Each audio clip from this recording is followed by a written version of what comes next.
رئیس سما میں میرا موضوع ہے خطوات۔ خطوات مولانا سید ابو العالیٰ مودودی رحمۃ اللہ علیہ کی مشہور کتابوں میں ہیں،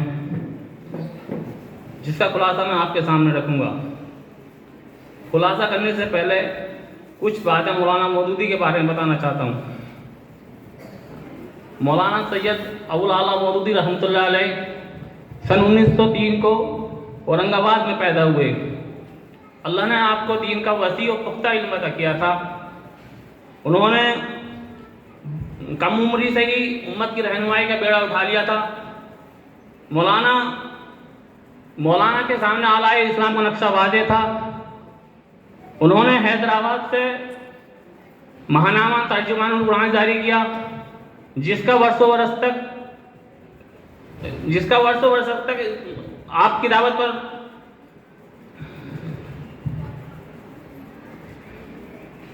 مولانا مودودی کے سامنے اعلیٰ اسلام کا نقشہ واضح تھا۔ انہوں نے حیدرآباد سے ماہنامہ ترجمان القرآن جاری کیا اور برسوں برس تک ہندوستانی مسلمانوں کے سامنے اپنی دعوت پیش کرتے رہے۔ بالآخر 1941 کو مولانا مودودی کی دعوت پر پورے ملک سے 75 لوگ جمع ہوئے اور جماعت اسلامی کی استھاپنا کی۔ مولانا مودودی جماعت کے پہلے امیر منتخب ہوئے اور 1972 تک وہ جماعت کے امیر رہے۔ آپ نے 100 سے زیادہ کتابیں لکھی۔ انہی کچھ کتابوں کو دیش ودیش کی الگ الگ 45 بھاشاؤں میں لکھا جا چکا ہے۔ انہی کتابوں میں خطوات مولانا مودودی کی ان کتابوں میں ہیں جنہوں نے مقبولیت کا قابل ذکر ریکارڈ قائم کیا۔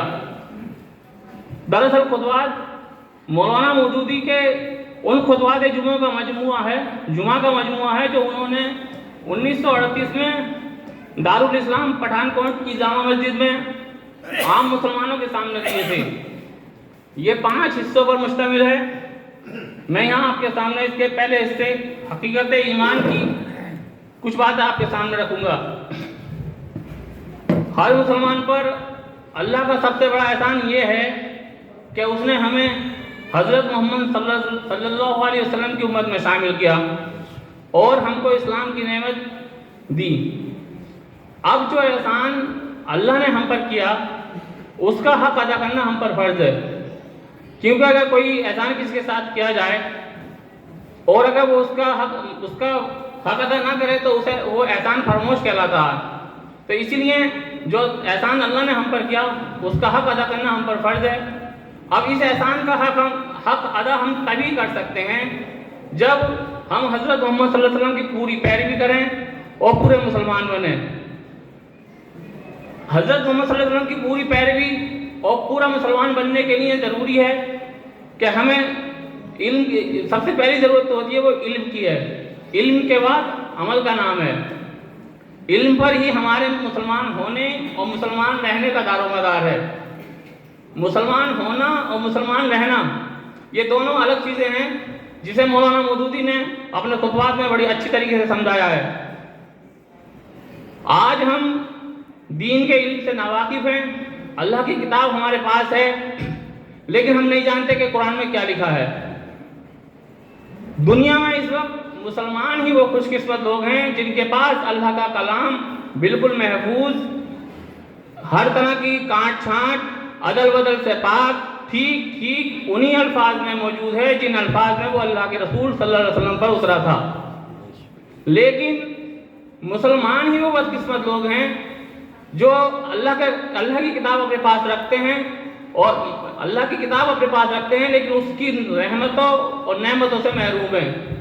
قرآن ہمارے پاس بھیجا گیا تھا کہ ہم اس کو پڑھیں، سمجھیں اور اس کے مطابق عمل کریں۔ قرآن ہمیں زمین پر خدا کی حکومت قائم اور خدا کی زمین پر خدا کے قانون کی حکومت قائم کر دیں۔ قرآن اپنی پیروی کرنے والوں کو عزت اور طاقت دینے آیا تھا۔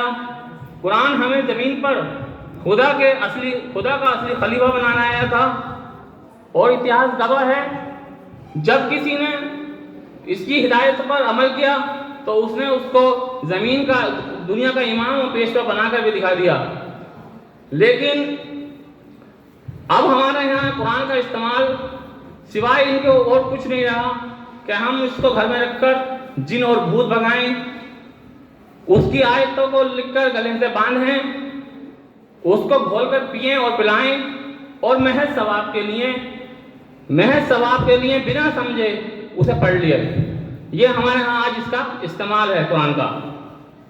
اب ہم قرآن سے اپنی زندگی کے معاملوں میں ہدایت نہیں مانگتے، اب ہم اس سے نہیں پوچھتے کہ ہمارے عقیدے کیا ہونے چاہیے، اب ہم اس سے نہیں پوچھتے کہ ہمارے عمل کیا ہونے چاہیے، اب ہم قرآن سے نہیں پوچھتے کہ ہمارے اخلاق کیسے ہونے چاہیے۔ یہ ساری باتیں ہم مسلمانوں نے قرآن سے پوچھنی چھوڑ دی ہیں، اور اسی کا انجام آج ہم ہر جگہ اور ہر مقام پر بھگت رہے ہیں۔ آج جو حالات ہمارے سامنے ہیں وہ سب جانتے ہیں۔ اگر ان حالات سے ہمیں باہر آنا ہے تو قرآن کو سمجھ کر اس کی ہدایت پر عمل کرنا ہوگا۔